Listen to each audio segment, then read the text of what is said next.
आज की new update. Pakistan Tehreek Insaf PTI के चेयरमैन बैरिस्टर गौहर अली खान ने कहा है कि बानी पीटीआई के टाइगर्स वोट की हिफाजत करना जानते हैं। अगर 8 फरवरी को अवाम को रोका गया तो मुल्क का नुकसान होगा।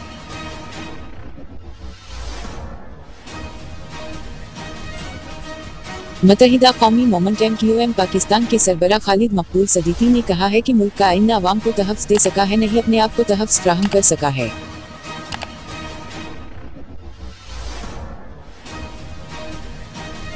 शहबाज शरीफ ने बिलावल भुट्टो की जानिब से दिया गए मनाजरे का चैलेंज पहले कबूल किया और फिर रद्द करते हुए कहा कि किसी मनाजरे की जरूरत नहीं, अवाम ने कारकर्दगी पर परखना है। नवाज शरीफ का मुकाबला किसी जमात से नहीं, अपनी ही माजी की कारकर्दगी से है।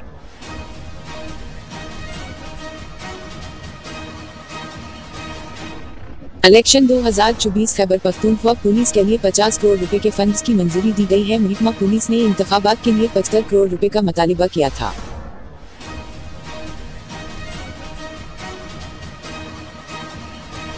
विफाकी वजीर बराए information technology IT doctor Umar Saif ने कहा है कि पाकिस्तान खिते के लिए राबिते की डिजिटल राहदारी बन सकता है।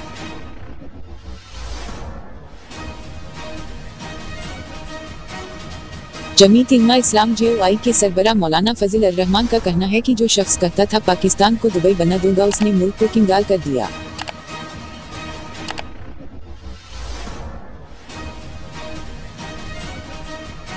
साबिक सूबाई वजीर मियां अता मोहम्मद मानिका के बेटे और मुस्लिम लीग नून के साबिक टिकट होल्डर मियां हयात मानिका नून लीग छोड़कर पाकिस्तान तहरीक इंसाफ PTI में शामिल हो गए।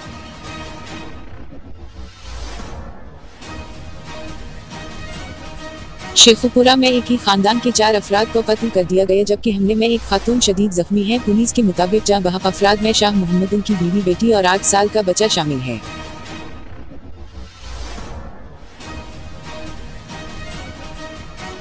पाकिस्तान मुस्लिम लीग नून के सेक्रेटरी जनरल एहसन इकबाल ने मरियम नवाज और हमजा शहबाज की जानिब से 200 और 300 यूनिट्स मुफ्त बिजली की फ्राहमी के दिदुओं को नाकाबिल अमल करार दे दिया है।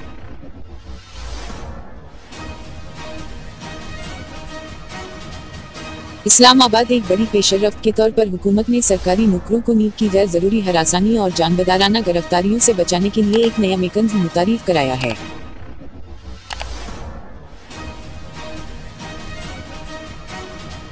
पाकिस्तान शोबज़ इंडस्ट्री की अदाकार मुशी खान ने आलमी शहरत याफ्ता गुलकार राहत फ़तेह अली खान की वायरल वीडियो पर उन्हें सख्त तनकीद का निशाना बनाया।